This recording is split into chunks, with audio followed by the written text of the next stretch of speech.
Muchas felicitaciones nuevamente. Bueno, es una organización defensora de derechos humanos que tiene como fin social acercar el derecho a las comunidades, a los sectores sociales y populares, campesinos y víctimas, desde un enfoque de género y diferencial con una propuesta de paz, de tal forma que éste se ponga al servicio de las realidades comunitarias, sociales, políticas y culturales en que se encuentra inmersa la población a través del fortalecimiento organizativo, el acompañamiento jurídico, educativo y de ciencia política. Ella nos va a ilustrar especialmente sobre el punto fin del conflicto, que es el punto número 3. Gracias. Laura, mil gracias por presentar también el colectivo de abogados Carlos Pérez. Mire, estoy muy emocionada. Hoy me he encontrado con muchas caras de mujeres a quienes quiero mucho, admiro mucho y respeto por su trabajo, gracias a la Ruta, gracias a Mujer y Futuro, por acercarnos a muchas organizaciones el día de hoy. Y creo que la estrategia ha sido Penalpaz, vale la pena decirlo. Un aplauso por Penalpaz, un aplauso por una iniciativa de paz muy grande que se está dando, digamos, a nivel nacional. ¿Qué les cuento? Aparte del premio, aparte de todo lo que anunció Laura, nuestra organización está compuesta en su totalidad por mujeres defensoras de derechos humanos. Hacemos trabajo en Norte de Santander, Magdalena Medio y Santander. Hemos liderado, hemos impulsado, estamos totalmente convencidas que a través de iniciativas organizativas como la Federación Nacional de Paz podremos hacer posible no solo aterrizar los acuerdos en la región, sino también impulsar iniciativas de paz que transformen las realidades de este país frente a tanta inequidad, tanta injusticia, tanta discriminación y falta de enfoque de género. A mí me tocó el acuerdo número 3, fin del conflicto, que en la realidad se desarrolló, fue el penúltimo acuerdo a desarrollar. Sin embargo, lo ubicaron en este punto para poder seguir adelantando las demás temáticas. Desde la CAL, desde mi organización, nosotros hicimos un análisis de 5 elementos importantes que acercó el fin del conflicto. El primero, que es el cese del fuego bilateral y definitivo y el cese de hostilidades. El segundo, que es la dejación de las armas. El tercero, que es la reincorporación de FARC a la vida civil. El cuarto, que es el tema de seguridad. Y el quinto, que es desarticular todas las organizaciones criminales que siguen vigentes en este país o todas las expresiones violentas contrarias a los derechos humanos y paz en Colombia. El fin del conflicto denota los elementos más importantes de la voluntad tanto del Estado colombiano como del FAREP para avanzar en estos acuerdos. Y le voy a decir por qué. No se ha firmado el acuerdo final, señoras, pero ya hubo cese bilateral de fuego. Si eso no hubiese sido posible, estuviéramos a puertas de firmar el 26 de septiembre el acuerdo definitivo. Esa fue una de las demostraciones más grandes, uno de los pasos más gigantes que dieron tanto Estado colombiano como FAREP. Eso quiere decir que hay voluntad. Y fue un monitoreo nacional. Ahorita viene una compañera a hablar del sexto punto, que es implementación y verificación. Hubo un monitoreo nacional rastreando todas las situaciones bélicas, todos los, digamos, los enfrentamientos que se venían dando, y no se dio ninguno después de la fecha del 24 de agosto, cuando tanto Timochenko como Santos dicen para las armas en este país. Sí, señor.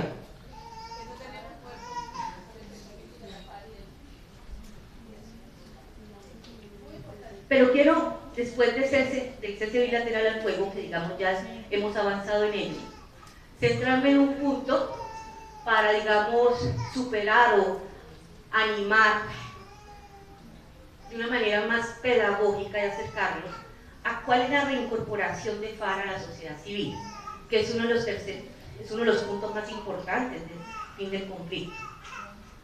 Y quiero seguir con a raíz de la discusión, digamos, animosa, pacífica, respetuosa que se dio hace un instante, con las curules en el Senado y las curules en la Cámara de Representantes para FARC.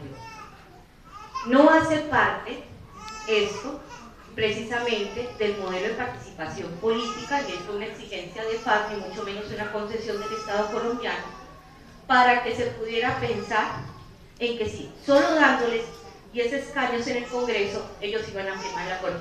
No, eso no es cierto. Eso no lo iba a negociar el gobierno. Pero era necesario para implementar todo lo que se va a firmar el 26 de septiembre. Ojo, en ninguno de los modelos y a lo largo de todo lo que nos presenta el acuerdo número 6, que es representación, implementación y verificación, que está muy estrecho con fin del conflicto, se habla de que esto lo hace en solitario el Estado colombiano, y ni más faltaba. ¿Creen que fueron dos contrarios quienes se sentaron a hacer un acuerdo? ¿Desde dónde se genera y se garantiza que las normas se transversalizan en todo el país? ¿Cuál es el máximo órgano en Colombia que genera leyes? El Congreso. Si no se sienta FARC a definir con el Estado colombiano cómo se van a aterrizar en este país los 6 acuerdos, pues difícilmente también iba a firmar FARC. Difícilmente iba a firmar FARC. Era lo mínimo. FARC no va a legislar en ningún asunto en Colombia, si solamente a definir junto con el Estado cómo se van a aterrizar estos acuerdos. Ojo, tenemos que hacer que los acuerdos sean ciertos. Eso es lo que hemos dicho todo a lo largo de esta tarde, ¿no? ¿Ustedes creen, conociendo al Estado colombiano, que si le hubiésemos dejado eso solo al gobierno con un Congreso que tenemos señalado por grandes, digamos, elementos de corrupción, inclusive vínculos paramilitares, iba a garantizar que los acuerdos firmados el 26, que se van a firmar el 26 de septiembre, puedan ser ciertos? ¿Ustedes creen que FARC podía confiar en el Estado? Exacto. Y también este era un acto de voluntad del Estado colombiano. Recuerden que todo esto ha sido monitoreado, verificado por grandes otros estados internacionales y organismos internacionales. El tema de reincorporación de FARC pasa por 3 elementos para el tema de fin del conflicto. El político, que obliga necesariamente al Estado colombiano a garantizar que FAREP se convierta en un partido o movimiento social legal. Tiene que garantizarlo no solamente, digamos, desde lo político, sino desde lo jurídico, desde lo financiero, y generar todas las rutas posibles de garantías de seguridad para que esto sea cierto. El segundo forma para que en el punto de fin del conflicto FARC se reincorpore a la sociedad civil va a ser con el tema económico. No podemos creer que FARC va a lograr avanzar dentro de la sociedad colombiana y ser parte, digamos, de todas las apuestas de este país desde una visión democrática, sin que no se le apoye o no se le concedan, digamos, garantías para desarrollar proyectos de vida propia para su gente. Inclusive, aquí se junta una de las grandes apuestas entre FARC y gobierno, y es que se va a constituir una de las fundaciones, organizaciones, cooperativas, como le queremos llevar, de economía solidaria. A través de esa gran apuesta de economía solidaria se va a transversalizar la atención económica a cada guerrillero y a cada guerrillera. Era necesario. ¿Por qué? ¿Qué lo vamos a hacer? Esa es una buena pregunta. ¿Quién va a sostener eso? Ya les digo porque eso viene en el punto 6, pero eso está muy pegado del punto 1000. Y le digo, ¿cómo se sostiene? Ya hay una política que ustedes han escuchado unos documentos que se llaman COMPES. Sí. Bueno, la política de Estado, toda la política de Estado, se tiene que aterrizar, hacerla realidad a través de una política económica. Eso es lo que se llama COMPES. Resulta que a Colombia ya le han materializado, solo Estados Unidos habló el día de ayer de que se tiene previsto alrededor de 300 billones de pesos para esto. La Unión Europea, otro tanto. Y obviamente tendremos que pensar en la reducción de la guerra, o sea, saliendo FARC no es necesario mantener, tengamos un presupuesto tan alto, pero eso también depende de todo el pueblo colombiano. Ya ahí saldrá la plata, pero estamos pagando desde hace años con 4 impuestos la guerra. Qué bueno que trasladen la plata de esos impuestos, ahora la paz. Está resuelta la pregunta de quién hizo eso. Ahora, frente al tema económico, también se ha previsto que aparte de las políticas COMPES y aparte, digamos, de la creación de esa gran cooperativa, se vinculen iniciativas territoriales. Este es un acuerdo que tiene no solamente un gran enfoque de género, sino un enfoque territorial nunca antes visto. Y hay que rescatarlo. O sea, se privilegia el campo, se privilegia, digamos, las nuevas tecnologías agrarias, vistas, digamos, también desde la inspiración propia y vocación propia del campesino y campesina, y también se rescatan otros modelos de economía, especialmente solidaria. Pero también hay otra forma de pensar cómo se reincorpora FARC, y es en el tema social.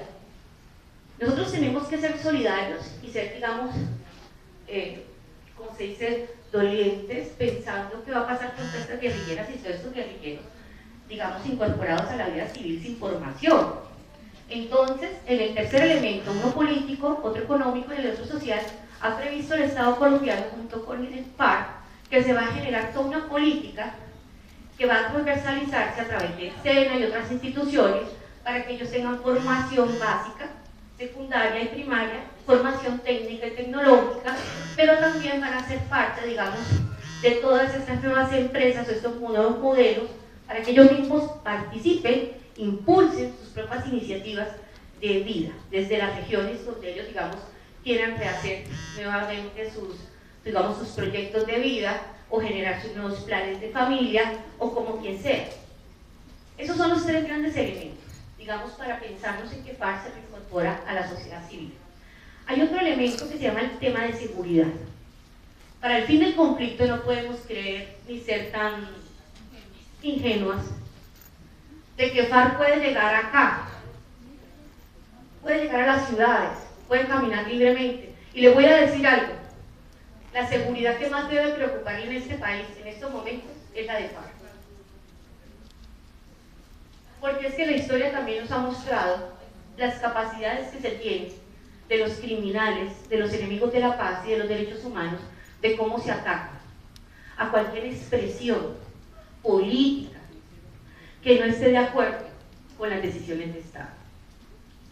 Entonces hay todo un protocolo que se creó para el tema de seguridad y parte del hecho mismo de que tiene que generarse toda esta dinámica desde las zonas veredales. Ya voy para el tema de zonas veredales. Desde esa concentración que va a haber de guerrilleros y guerrilleras, se tienen que generar unos protocolos que son muy técnicos para garantizarle a guerrilleros y guerrilleras su integridad, su vida. Pero una de las cosas que voy a rescatar de este gran acuerdo de fin del conflicto es que no solamente mencionan la seguridad de FAREP, sino también la seguridad de todas las poblaciones que van a ser parte de esos territorios donde se van a concentrar la guerrilla. Pero van todavía más allá del acuerdo. FAREP y Estado colombiano a través de este acuerdo exige que el movimiento social y los defensores y defensoras de derechos humanos tengamos plenas garantías para ejercer nuestras acciones. Ese es un gran elemento diferenciador y eso nos respalda, porque ustedes creen que ¿cómo lo vamos a quedar quietos, callados, mirando desde acá lo que va a pasar? No, vamos a ser totalmente activos y activas. El tema de seguridad pasa por garantizarle a FAREP participación en todos los niveles nacionales, territoriales, inclusive hay que garantizarle seguridad para que se generen capacitaciones en las zonas veredales, en sus campamentos. Y para esto se creó una nueva instancia desde el Ministerio del Interior, exclusivo para este tema de seguridad de FAREP. Otro elemento para el tema del fin del conflicto es la dejación de las armas. Y la dejación de las armas sí que es la ruta más técnica que yo haya podido ver, pero es la más organizada, inclusive estudiando yo uno de los modelos de paz que se generaron en la antigua Yugoslavia. La dejación de las armas aquí pasa por el tema de zonas veredales. Está monitoreado por más de 15 organismos, instituciones nacionales e internacionales. La dejación de las armas inicia a partir del día 26. No, ahí no las van a dejar. Cuando se firme el acuerdo final, se inicia todo un proceso de reacomodamiento, digamos, territorial, de dónde van a estar concentradas la guerrilla de FARC en 27 zonas veredales que se han, digamos, asignado en toda Colombia. Estos guerrilleros y guerrilleras, ahí todavía no dejan las armas, no. Hasta que no se les traslade a las zonas veredales, porque puede ser que los masacren por el camino, ¿no? Imagínense ustedes cómo quedaría este acuerdo. Tienen que estar totalmente custodiados, pero después de que lleguen a las zonas veredales, allí queda totalmente prohibido que entre fuerza pública o cualquier grupo armado. Van a estar rodeados por organismos internacionales y veedores, y ahí empieza la dejación de las armas. Empiezan con el conteo de armas y el listado de personas que van a ser parte de cada una de las zonas veredales, y cada uno de ellos tendrá que hacer una entrega de esas armas a Naciones Unidas. Se ha previsto que la recepción de todas las armas sirva para la creación de 3 grandes monumentos. Uno que va a quedar en Cuba, otro en Naciones Unidas, que está ubicado en Suiza, y otro en Colombia, donde decida FAREP. Igual pasa, pero todo esto tiene 180 días, en 180 días tiene que pasar. Lo mismo va a tener el manejo de bombas, de esas otras armas que no son fusiles ni pistolas. Tienen otro manejo, pero eso va a ser poco a poco. ¿Quién recibe las armas? Naciones Unidas. La población civil puede ir a las zonas veredales. Todas las autoridades civiles pueden entrar a las zonas veredales. Sin embargo, hay hasta cierto punto, ellos van a generar, unos espacios donde reciben a invitados e invitadas. Inclusive, los defensores y defensoras de derechos humanos pueden hacer pedagogía. Todo eso está previsto. Entonces, también para el tema de seguridad hay que garantizar que todos los que vayan a apoyar, esos escenarios, no vayan a correr riesgos. El otro elemento, y el final, el último, es el tema de desmantelar, desactivar todas las organizaciones criminales, no que surjan con la ocasión de la firma de los acuerdos, porque ya están en Colombia vigentes y presentes, pero dice de manera especial el acuerdo que se incluye todas las expresiones que surgieron del paramilitarismo. Para esto, el Estado colombiano se ha comprometido a crear una instancia encabezada por el presidente de la República. Y yo les voy a decir por qué. Porque es que para hablar del fin del conflicto en Colombia, y solamente lo estamos hablando con FAREP, tenemos que también sentarnos con ELN, EPL, todas las expresiones post-paramilitares bacrines, inclusive narcotráfico, y N. Entonces, eso también es una ganancia de este acuerdo,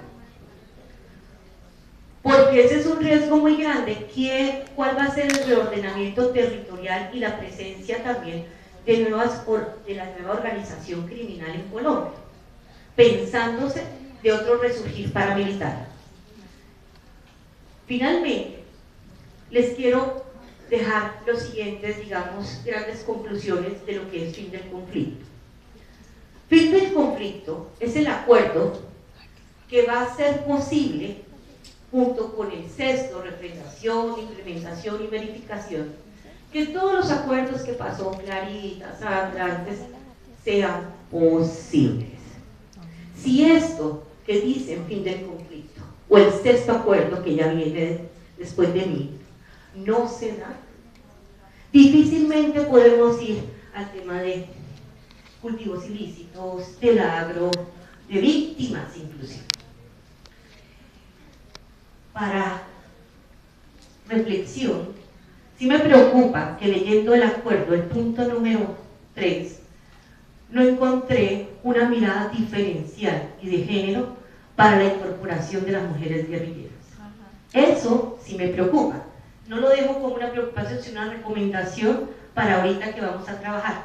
No es lo mismo la incorporación de hombres guerrilleros a la vida civil que de mujeres guerrilleras.